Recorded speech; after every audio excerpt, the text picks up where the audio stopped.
Morning. Morning. Well, I'm in Culham at this Centre for Fusion, the UK Atomic Energy Authority. One day we might have plentiful and endless energy from a process called fusion, which they have been experimenting with here for, I think, actually decades. All right. So it's obviously a longer term hope that could really solve our energy problems, our energy bills, and the rest of it. But the rest of what I've announced today is 1,000 pages worth of different measures that we're taking to, try and lower people's energy bills, to provide us energy security, power Britain from Britain. How can you précis that for my listeners? What are the key points that jump out, say, perhaps about renewables? And I know nuclear is a key factor as well, Secretary of State. One of the things I'm doing this morning is launching Great British Nuclear. And what we're going to do is build nuclear power stations. We're also going to build small modular reactors. That's a new type of smaller power station to bring that sort of underlying level of power to the United Kingdom. So we're not reliant on a tyrant like Putin or his gas, which, in fairness, we weren't really buying very much of. But as soon as he hit the rest of the world with it, our prices went up as well. We want complete independence from that. And that is really the key to what I'm doing today. What I'm saying in this plan is offering a route to the cheapest energy in Europe, because I think that Britain will excel if we get access to that sort of power and be able to build a bigger economy and, of course, cut people's household bills. If I put it in slightly cruder terms, as one newspaper does, it's possibly a bit of stick as well as carrot, Secretary of State. Households will be penalised if they do not switch from gas under net zero plans. If that's correct, can you tell me why your government is taking that hardline approach? Well, the whole world has this problem of having to deal with the carbon, which, as we know, is causing all sorts of difficulties to the globe that we live on, the planet we live on. Britain's actually got a brilliant record on this. We've been cutting carbon for years, faster than any other developed nation, and we've been switching to renewable energies, but to which I now include or add more nuclear power.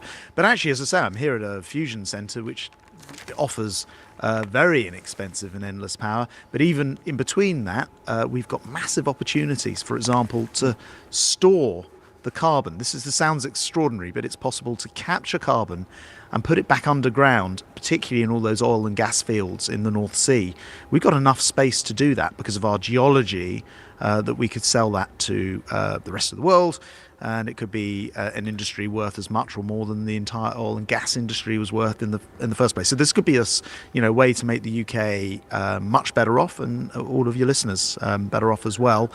Those are some of the longer term plans, and the shorter ones are to do things that help bring people's energy bills down in the shorter term. And remember, we've been paying about half of people's energy bills this winter, even though it won't have felt that way as Putin's war has pushed up the prices. I hear what you say, but because you won't be putting money in their pockets if they're going to be charged more if they don't move to an alternative. I know there's a £30 million heat pump investment accelerator that we're going to learn about, but how much will I be fined if I don't get a heat pump? How long have I got to put a heat pump in my back garden, Secretary of State?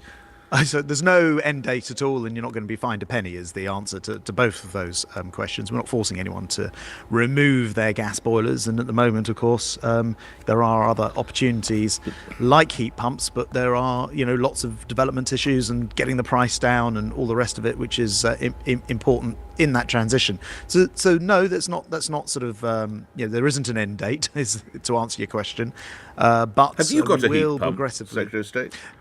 No, but actually, in a couple of weeks' time, I have one of the energy companies coming around to see whether my house could take one. And as I say, there are technical issues with heat pumps to do with the size of your piping and that sort of thing. But I mean, I always like to test these things out personally. So I've arranged a survey, so we'll find out. Well, good. Okay, I won't pry on your personal affairs, but does someone qualify for a grant on this? Because I imagine it's a fairly that's right. It's a fairly hefty lump to spend, I imagine, Secretary of State. It can be, but one of the other things I've done today is extended out a grant which is £5,000 for anyone who does fit one of these heat pumps. Now, recently, what is the price, Mr. Shapps? Well, I was going to say, recently we've £10,000? seen both. They can be expensive, but recently we've seen both British Gas and Octopus come forward and offer heat pumps that, after that £5,000, would mean you were paying £3,000 or even £2,500. So it makes it competitive with fitting a regular gas boiler. So we're starting to see this come into equilibrium, which is what we need to see in order to get to sort of mass fitting of these things. So that headline that householders face a penalty for using gas is a little overstating it then, in fairness. It is. I think the way that headline has come about is one thing I have said is, look, we know that the world is moving towards electricity, not just for heating and for heat pumps, but also the cars we drive and the whole economy is becoming electric over a long period of time. So actually, rather than loading that on, there are excess levies and they're all loaded onto electricity, and we're simply saying that we will look at whether those levies should in fact be on gas rather than electricity in order to rebalance that thing, including that conversation about heat pumps there.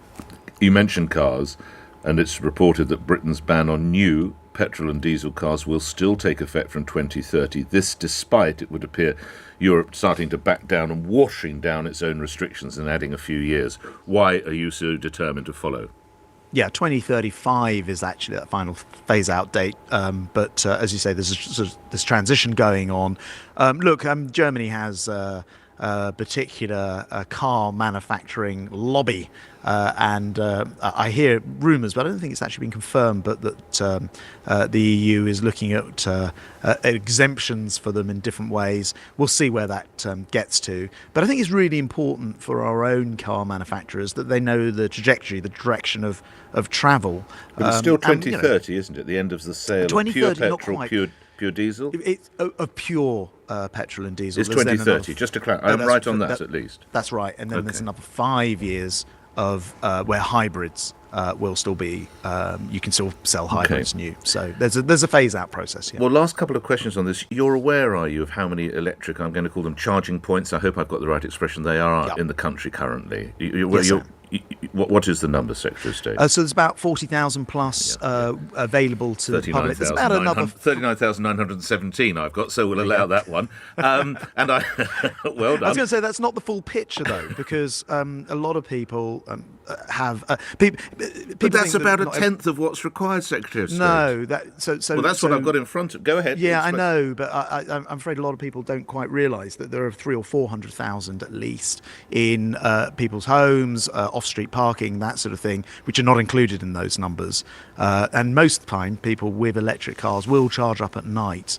And about 70% of people have off-road parking as well. So the numbers are that 40,000 is very distorted. But you're probably right. We probably need 10 times that overall. But will we get there? We've got still quite a lot of time to get there. Yeah, because we're putting billions into it. And the marketplace is delivering. I've driven an electric car on my second one. I've driven for several years. I've asked you this about this a few times. You have, I know, for several years. And I can honestly say, as the distances get better, this issue that I constantly hear talked about has become less and less relevant because the cars are able to store more power and go further and further, and most people charge up overnight. Of course, there are big issues to resolve, particularly for off-street parking, and that's where the government cash is going. Okay, when are we going to see for on-street parking? When are we going to see a charging point outside number 10?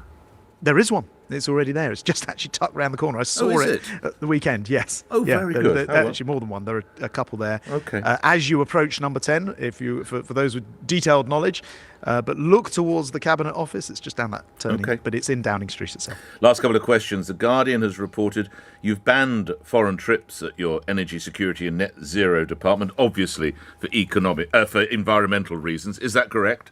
No, that's not correct. The reason actually was I was very frustrated that we weren't responding to constituents fast enough, to other MPs writing on behalf of their constituents, and we had a backlog in our response. Now that's because there'd been a lot of churn and turnover. I'm not prepared to see letters not responded to in a very timely fashion. And I simply said to my ministers on a temporary basis that we will not be going anywhere until we get this up to date, which actually, interesting, Nick, happened very quickly once I set that rule. Okay. So the travel is back. And lastly, you're well known, I wonder if I can call you a TikTok star. You're certainly a TikTok user. And when the government said that it had issues with the app, you posted a video showing Leonardo DiCaprio saying, "I'm not flipping leaving." I've changed a word there, Mr. Shapps. What's your position on TikTok? Staying with it, Mr. Shapps. Yes, I'm not leaving. That's right. That's it. I'm not leaving. I mean, but the truth is, of course, it makes sense to do the smart stuff, like not upload it on government networks or have it on government phones, things which I never did. And in any case, it's blocked from those networks.